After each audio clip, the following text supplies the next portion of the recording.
the ratio of escape velocity at Earth VE to the escape velocity at the planet VP, whose radius and mean density are twice as that of Earth is what we need to find here. So we know here the escape velocity is given by, that is VE is equal to under root of 2gm whole divided by r, which is equal to now under root of 2 into g divided by r into, that is m is 4 by 3 into pi r cube divided by rho.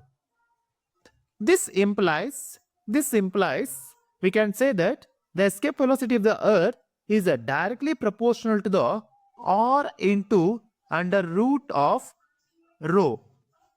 Then therefore the ratio is 1:2 under root 2.